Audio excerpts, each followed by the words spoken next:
Welcome to the Audacious OBM podcast. I'm your host, Leanne, creator of OBM Academy and founder of Audacious Empires. Each week, my crew and I will explore all things building and scaling an exceptional OBM business.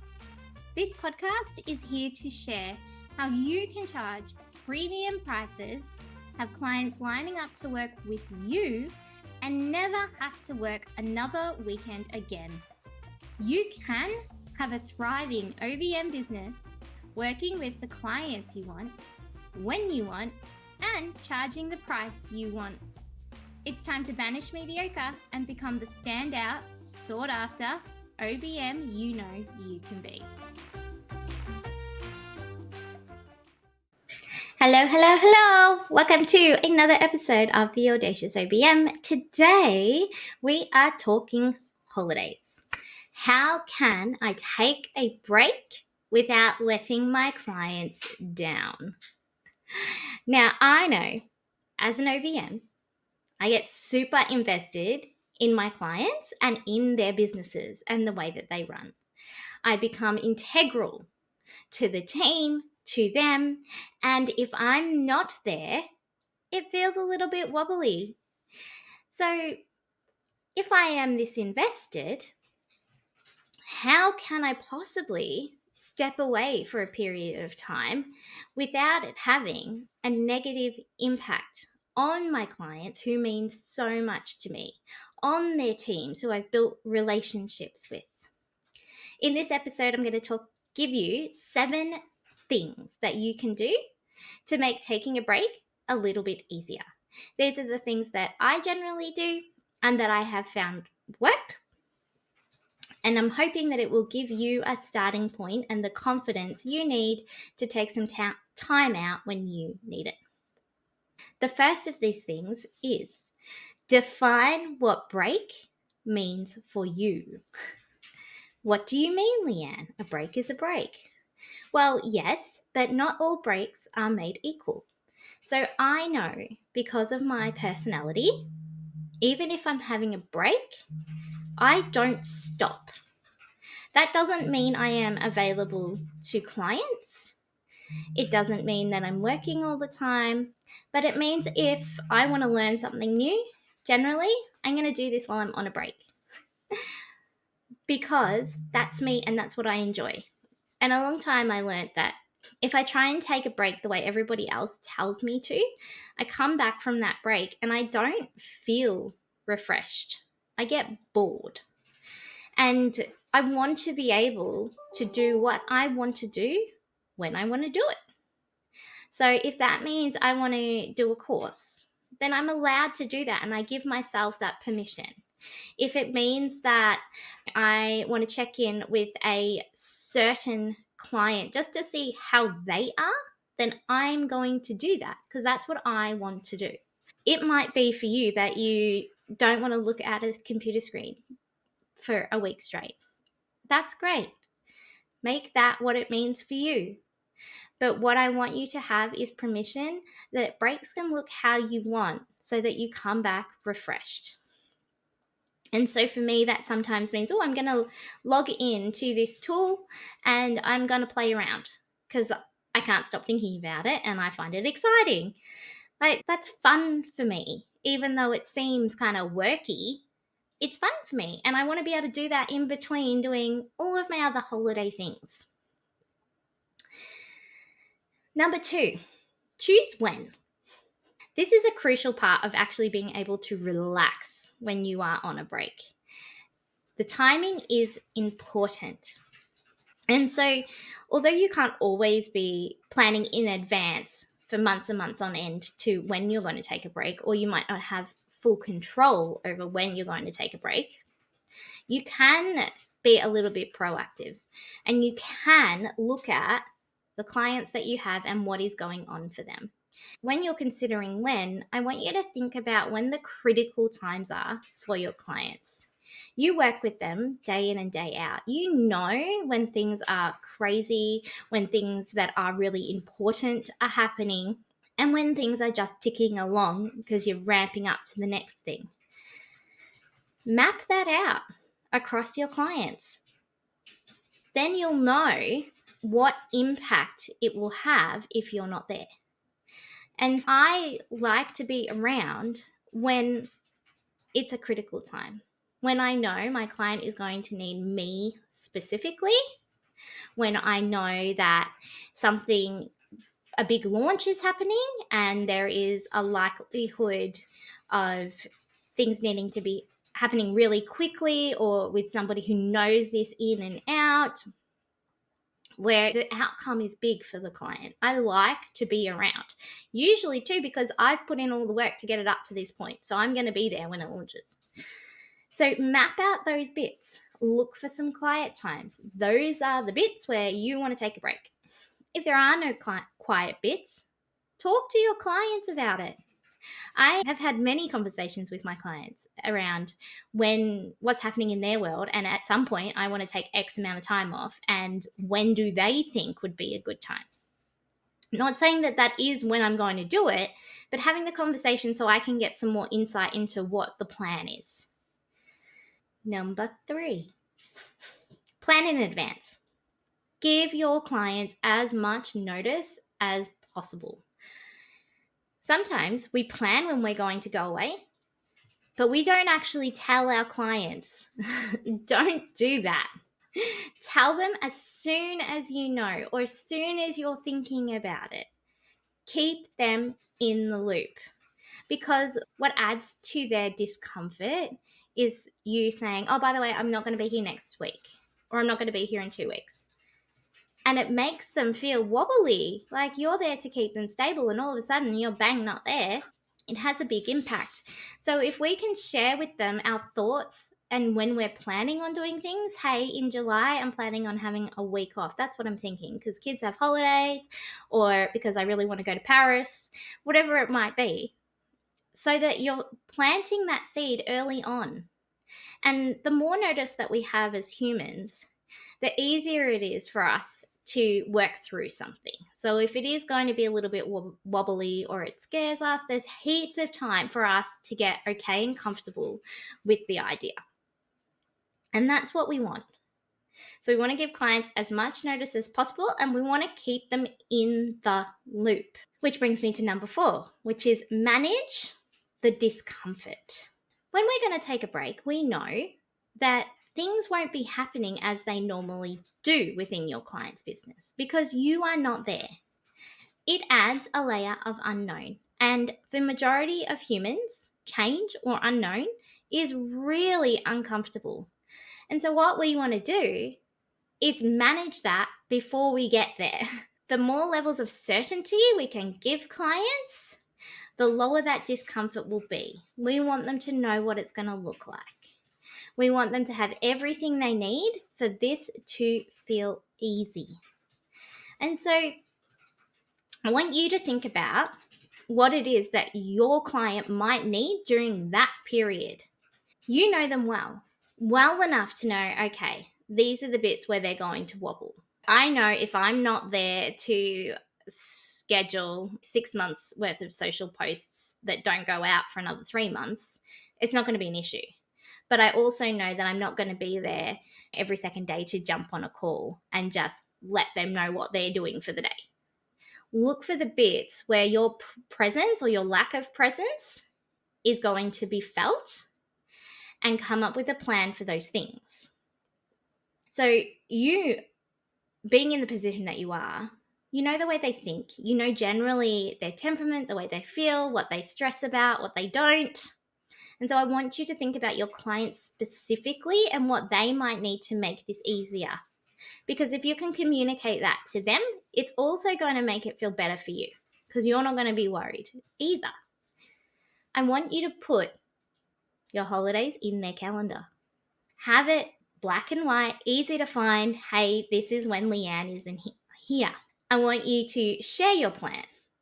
As we're preparing for us not being around, tell your client, hey, this is how it's going to work when I'm not here. This is what I know that you would have needed me for. This is the plan to happen instead. As you're putting things in place, share it with them so that they can see in that lead up, in that journey, towards that break, you're on top of it. You've controlled the whole thing. It's all right. You know what they need and you've got it sorted. And you're not concerned, so they don't need to be. Give them the reassurance, manage that discomfort, and be proactive. So have those conversations sooner rather than later. Looking at the scope, talking to your client, asking them if they think they're going to be okay, and reassuring them that you're confident. And set up an autoresponder. So when you go on leave, set up an autoresponder that says, hey, I'm on leave, and then tells them what to do. So if your clients have forgotten that you're on leave, or maybe they haven't forgotten, but maybe they're used to just typing in your email to talk to you, and they do that, we want them to get something back that says, hey, I'm on leave. Thanks so much for keeping me in the loop anyway. I'll get back to it and read through it all when I'm back. Here's what you can do in the meantime. And you decide. It might be email a different person. It might be you can call this person. It might be, if it is urgent, do these 3 things. It might be, if you're looking for where something is saved, go to blah. So thinking about the things that will make it easier for your clients, and then it becomes easier for you too. Number 5, manage the work. Okay, work, like everything else, and workload goes up and down. And if you are planned properly, you will know what can be done in advance. Look at those things. And even if usually you don't do things that early, when you're going to not be there, see if some of that stuff can be done early. And then communicate that to your client. Hey, I know that we usually do this in the second week of the month, but I'm going to do this in the last week of the month before because I'm not going to be here. And I want it done properly, so I'm going to do it here. You manage that in advance. And so it's taking some of the pressure off that time. And to do that, you really need to look at the different things that you do for clients and pick up the common threads. Because sometimes we just go into autopilot and we do and we don't actually create the connection of, this is what we're doing.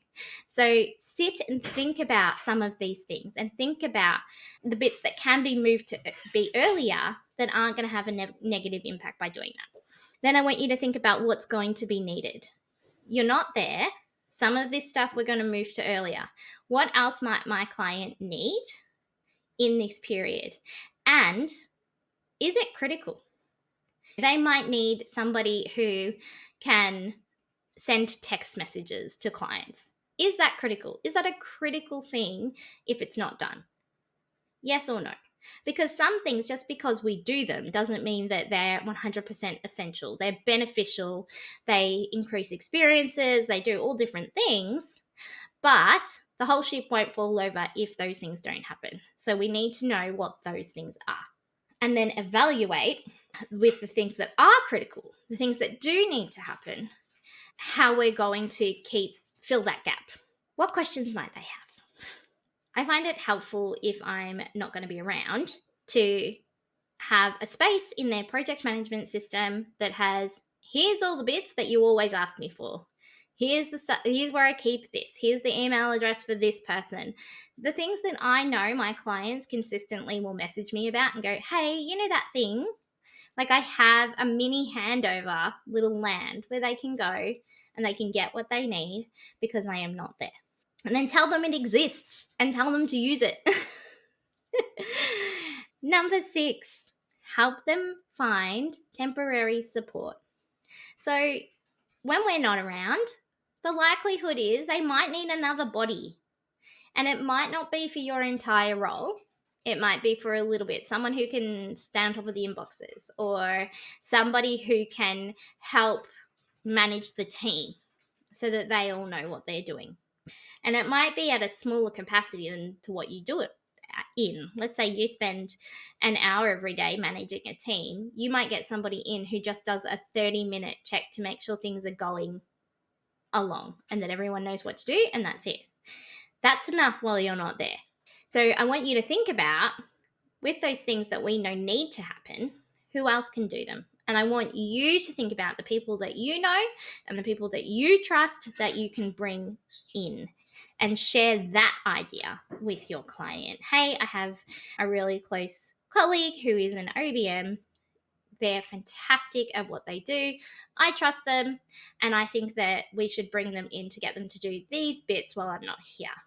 Are you happy for me to do that? And so it's giving them a second layer of confidence. It's somebody that you already know. It's somebody that you're confident can do the job that you know so well how to do. And it gives them that support. Whereas if we just say, oh, we're going to need to find someone, it already feels yuck. It already feels unknown. So we want to try and limit that. And then start talking to your fellow OBMs. Think about the different people you need to connect with so that you've got people you can reach out to when you want to be on leave. There are so many capable OBMs out there, and they're just an email, a Facebook group, a WhatsApp message away. Use them. And if you can, bring someone in a little bit sooner. So if you're going to subcontract and say, hey, this person on my team is going to help you while I'm gone, get them in on the conversation as early as possible, even if it's just for a little thing, so that your client gets familiar with the face. That person becomes a known quantity, even for a little thing. Hey, I'm going to have Susie come in and she's going to brief the team. She's amazing. She's on my team. I've seen her work. I trust her 100%, and so should you. And then you might get Susie to come in for one little job so the client can see her, meet her, go, oh, yeah, okay, I know who Susie is. Cool. So always be proactive. Try and think ahead and try and minimize the discomfort. And the last thing that will help you take a break as an OBM is to set your boundaries and communicate them. You might have boundaries, but you don't communicate them. And everybody's boundaries are different. So it might be okay for your clients to send you emails with little questions while you're on break. You might already have factored in 30 minutes a day while you're on leave that you're going to check that and look for anything urgent. And if it's urgent, you'll reply. You know that it's going to take you 2 minutes to do that, and you're quite happy with that. That's cool. Your boundary might be you don't want to talk to anybody work related. That's cool. Don't send me text messages. I won't answer. Don't send me Slack messages. I won't answer. Don't contact me on Facebook. That's for friendship questions, not work questions. And communicate what it's going to look like to your clients. Because the second that you give people the clarity, they're usually pretty good at following those things. And unless the whole building is burning down, which I've never had that happen once, they're not going to contact you. They're going to manage it, and they're going to value you enough to go, this is what they need, so they can come back and be all guns blazing, ready to go. They're refreshed. They're happy.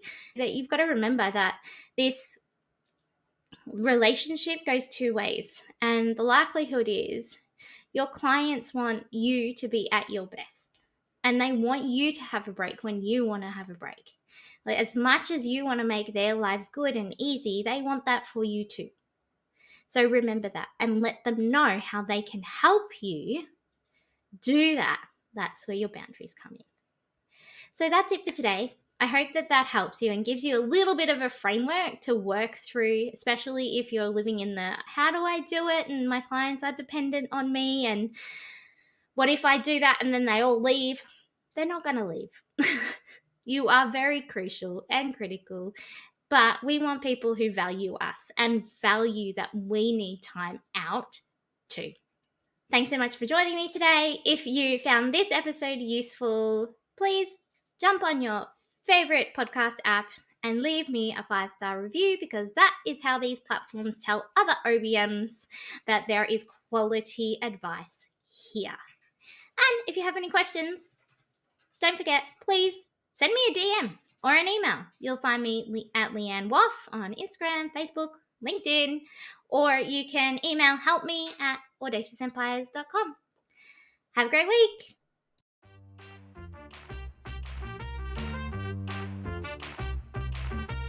Thanks for joining us for this week's episode of The Audacious OBM.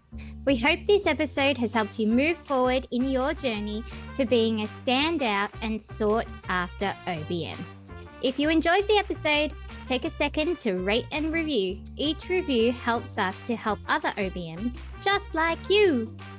If you're interested in learning more about OBM Academy and all that it offers, head over to audaciousempires.com to get all the juicy details. We'll be back next week.